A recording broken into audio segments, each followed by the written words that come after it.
आज भी रोज की तरह का एक सामान्य दिन है। जगह है इंग्लैंड का लंदन और साल है 1666।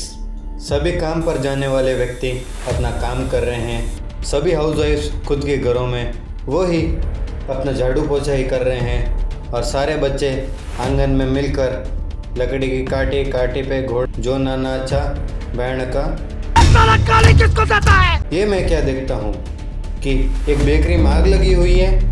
जी हाँ, आग। सारे मजाकों से परे ये वो समय था जब द ब्लैक प्लेग ने पूरे यूरोप में अपना कहर मचा रखा था। तभी इसी आग, जिसे हम आज the great fire of London भी कहते हैं, इसमें घी का काम किया था।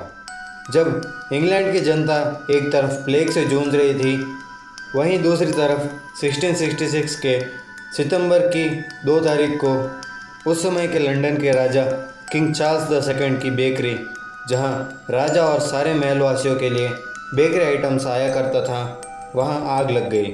तब किसी एक आदमी ने उस आग को देखकर तुरंत टाउन के मेयर सर थॉमस ब्लडवर्थ को ये सूचना दी कि राजा की बेकरी में आग लगी हुई है। लेकिन मेयर ने ज़्यादा रिएक्ट ना करते हुए कहा कि ये आग तो बुझ जाएगी, क्योंकि उस समय में ऐसी आग लगना एक सामान्य बात थी। पर मेयर के दिमाग से ये बात निकल गई थी कि उस समय में कई हफ्तों तक बारिश नहीं हुई थी और बहुत गर्मी की वजह से सारे बिल्डिंग्स की लकड़ियाँ सूख गई थी, जिससे ये आग एक घर से दूसरे घर तक फैल गई और देखते ही देखते 300 घर यूं ही आग की वजह से ढह गए। तब स्ट्रॉन्ग ईस्ट विंड्स ने इस आग को बहुत तेज़ी से फैलाने में मदद कर दी थी। जब लोगों को पता चला कि अगर वे इस आग को नहीं बुझाएंगे तो पूरा लंदन तबाह हो सकता है। अब सभी ने बाल्टियों से पानी लेकर आग बुझाने की कोशिश की, मगर वे सभी असफल रहे।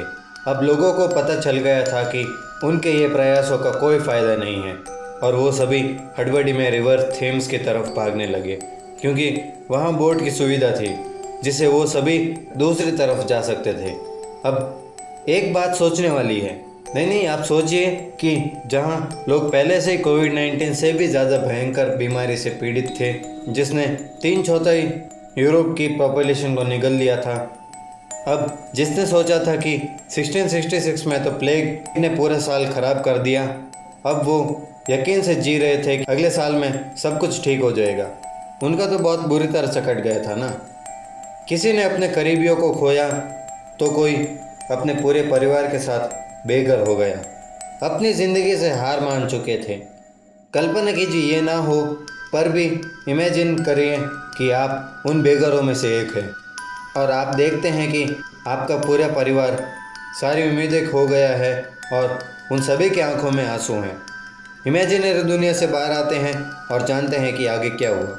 तो हुआ कुछ ऐसा कि जब आग बेकाबू होने लगी तो इस खबर को किंग चार्ल्स द सेकंड तक ले जाया गया। तब राजा ने तुरंत डिसीजन लेते हुए हुक्म दिया कि आग के रास्ते में आने वाले सारे घरों को गिरा दिया जाए। 2 दिन बाद यानी 4 सितंबर को आधे लंदन पर आग लगी हुई थी। अब राजा खुद ही पानी की बाल्टियों से आग बुझाने की कोशिश कर रहे थे। अब वो हुआ जो किसी ने सोचा भी नहीं था। जब एक घर को गन पाउडर की मदद से उड़ाया गया था, तब उसने भी आग पकड़ ली और इसी आग ने पुरानी आग के साथ मिलकर और भी ज़्यादा भयंकर आग बना दी। जब ये गन पाउडर का आखिरी ब्लास्ट हुआ, तब लंदन के पड़ोसियों ने यह अफवाह फैला दी कि लंदन पर फ्रेंच ने हमला कर दिया है, जिसने उन लंदन के वासियों डर और भी ज़्यादा बढ़ा दिया था। पुराने लंदन की एक शान थी उनका एक चर्च, जिसका नाम सेंट पॉल्स कैथेड्रल था। अब ये चर्च भी इस आग की चंगुल में आ गया और धीरे धीरे अब टूटकर गिरने लगा था और कुछ ही देर में जहाँ कभी ये आलीशान और लोगों की भावनाओं से जुड़ा हुआ चर्च हुआ करता था, अब वहाँ सिर्फ लकड़ियों का राख बचा हुआ है। आखिरकार सितंबर 6, 1666 को ये आग पर काबू पा लिया गया था, पर अब तक बहुत देर हो चुकी थी। इस आग ने पूरे लंदन को भारी नुकसान के तले दबा दिया था, क्योंकि इस आग की वजह से लगभग 13,000 से भी ज़्यादा घर जलकर राख हो गए थे।